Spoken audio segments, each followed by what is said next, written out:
সূরা কাউসার 7 বার পাঠ করে চাউলে ফু দিলে কি হয়? খুবই দামি এবং গুরুত্বপূর্ণ আমলটি আপনি শিখে রাখুন, আপনার কাজে রাখবেন। আমলটি করতে টাকা পয়সা খরচ করতে হবে না, অল্প কিছু সময় আপনাকে ব্যয় করতে হবে।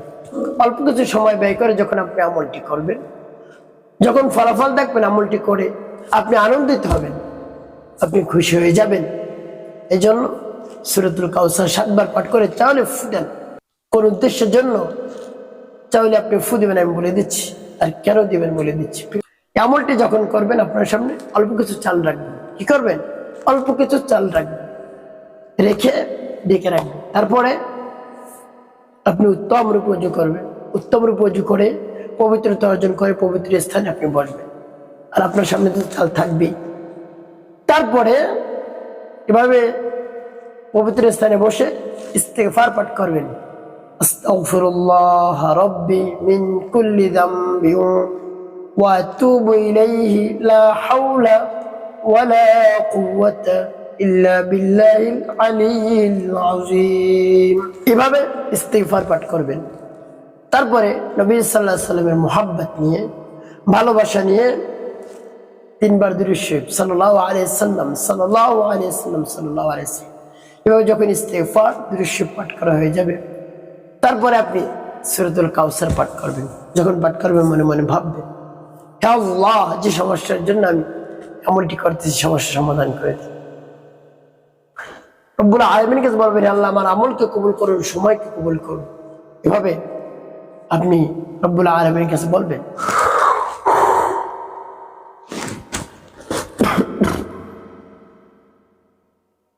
তারপর আপনি সূরাতুল কাউসার সহিশুদ্ধ করে পাঠ করবেন। আমি আপনাদেরকে বলে দিচ্ছি, সূরাতুল কাউসার পাঠ করে চাউলে ফু দিয়ে সেই চাল কি করবেন আমি বলে দিচ্ছি। প্রিয় ভাই বোনেরা, সূরাতুল কাউসার সহিশুদ্ধ করে আপনি পাঠ করবেন। যেমন বিসমিল্লাহির রহমানির রহিম, ইন্না আ'তাইনাকাল কাউসার ফাসাল্লি লিরাব্বিকা ওয়ানহার ইন্না শানিআকা হুয়াল আবতার ইন্না আ'তাইনাকাল কাউসার ফাসাল্লি লিরাব্বিকা ওয়ানহার ইন্না শানিআকা হুয়াল আবতার। যখন পাঠ করা হয়ে যাবে, তারপরে আপনার সামনে চাল থাকবে, এর মধ্যে ফুটে, তারপর আপনি আবারও পাঠ করবেন। বিসমিল্লাহির রহমানির রহিম, ইন্না আ'তাইনাকাল কাউসার ফাসাল্লি লিরাব্বিকা ওয়ানহার ইন্না শানিআকা হুয়াল আবতার ইন্না আ'তাইনাকাল কাউসার ফাসাল্লি লিরাব্বিকা ওয়ানহার ইন্না শানিআকা হুয়াল আবতার। পাঠ করে আবার একটু, তারপর আপনি মনে দরদ নিয়ে বড় পাঠ করবেন। বিসমিল্লাহির রহমানির রহিম, ইন্না আ'তাইনাকাল কাউসার ফাসাল্লি লিরাব্বিকা ওয়ানহার ইন্না শানিআকা হুয়াল আবতার ইন্না আ'তাইনাকাল কাউসার ফাসাল্লি লিরাব্বিকা ওয়ানহার ইন্না শানিআকা হুয়াল আবতার। পাঠ করা শেষ করে একটু প্রিয় ভাই বোনেরা, কতবার পাঠ করবেন? 7 বার গুনে গুনে আপনি পাঠ করবেন। 7টি ফু দিবেন। সর্বশেষ 5 বার দুরূদ ইব্রাহিম পাঠ করবেন। আল্লাহুম্মা সাল্লি আলা মুহাম্মাদ ওয়া আলা আলি মুহাম্মাদ কামা সাল্লাইতা আলা ইব্রাহিম ওয়া আলা আলি ইব্রাহিম ইন্নাকা হামিদুম মাজিদ। আল্লাহুম্মা বারিক আলা মুহাম্মাদ ওয়া আলা আলি মুহাম্মাদ কামা বারাকতা আলা ইব্রাহিম ওয়া আলা আলি ইব্রাহিম ইন্নাকা হামিদুম মাজিদ। ওয়া সাল্লি আলা মুহাম্মাদ ওয়া আলা আলি মুহাম্মাদ কামা সাল্লাইতা আলা ইব্রাহিম ওয়া আলা আলি ইব্রাহিম ইন্নাকা হামিদুম মাজিদ।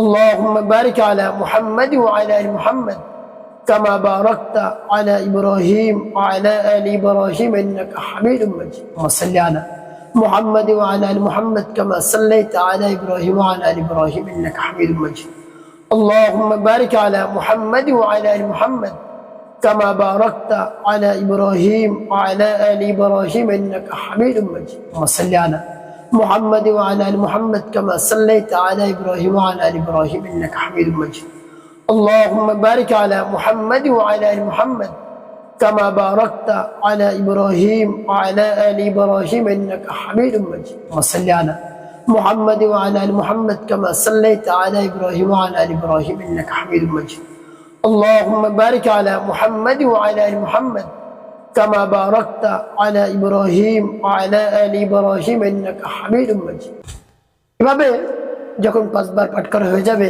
দরুদ ইব্রাহিম 2টি ফু দিবেন চালাবেন প্রিয় ভাই বোনেরা এই আমলটি করা হয়ে গেল এখন এই চাল কি করবেন কোন উদ্দেশ্যের জন্য আপনি চালে ফু দিলেন কেন করলেন চাল কি করবেন আমি বলে দিচ্ছি তারপরে বলবো কোন উদ্দেশ্যের জন্য আপনি বললেন এই চাল আপনি এতিম মিসকিনদেরকে দান করবেন এতিম মিসকিনদেরকে দান করবেন এখন বলতে পারেন হুজুর এই অল্প চাল কি দান করা যাবে এই চালগুলো আপনি বড় ড্রামের মধ্যে আপনি বেশি যে চাল আছে এর মধ্যে মিক্সার করে ফেলেন তারপরে এখান থেকে এতিমদেরকে দান করবেন আপনার বাসার সামনে যে ভিক্ষুক আসে তাদেরকে দান করবেন মনে নিয়ত রাখবেন কি নিয়ত রাখবেন আল্লাহ এই আমলের বরকতে আমাকে ধনী বানিয়ে দিন আমি তো অভাবগ্রস্ত ঋণগ্রস্ত হতাশাগ্রস্ত দুশ্চিন্তাগ্রস্ত আমাকে সম্পদশালী করে দিন এভাবে রব্বুল আলামিনের কাছে বলবেন তাহলে এভাবে আমল করলে কি হয় কোন উদ্দেশ্যের জন্য আপনি আমল করলেন এটা হলো ধনী হওয়ার একটি আমল রব্বুল আলামিন আপনাকে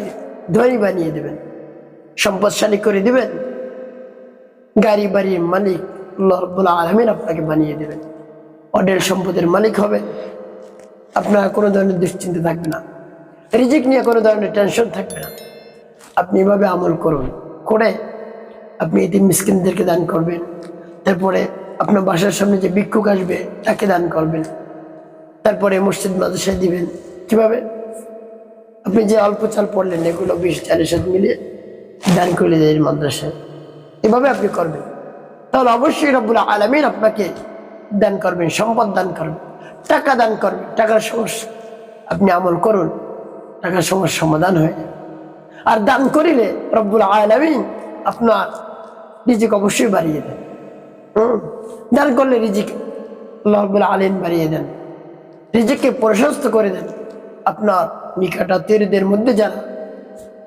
গরিব রয়েছে তারপরে অসুস্থ রয়েছে তাদেরকে দান করুন দেখবেন রব্বুল আলামিন আপনাকে কি পরিমাণ দান করেছে আপনাকে ভরপুর দান করবেন রব্বুল আলামিন আপনি কল্পনাও করতে পারবেন না কোত্থেকে এই সম্পদ আসলো প্রিয় ভাই বোনেরা আপনার সংসারটা মধ্যে শান্তি আসবে রহমত আসবে বরকত আসবে আপনি আশ্চর্য হয়ে যাবেন অবাক হয়ে যাবেন প্রিয় ভাই বোনের এই জন্য পরিপূর্ণ বিশ্বাস এবং আস্থা নিয়ে আমলটি করুন উপকৃত হতে পারবে তো প্রিয় ভাই বোনেরা সম্পদ অর্জনের জন্য আমরা কষ্ট করি সকাল থেকে সন্ধ্যা পর্যন্ত অনেক কষ্ট করি তো পাশাপাশি আমলগুলো যদি আপনি আমি করতে পারি অবশ্যই লাভবান হতে পারবো উপকৃত হতে পারবো ইনশাআল্লাহ একটি কথা মনে রাখতে হবে 5 ওয়াক্ত নামাজ আদায় করতে হবে মানুষের কল্যাণে খেদমতে বেশি বেশি কাজ করবেন অবশ্যই আপনার জীবন হবে সুখময় এবং শান্তিপূর্ণ ইনশাআল্লাহ।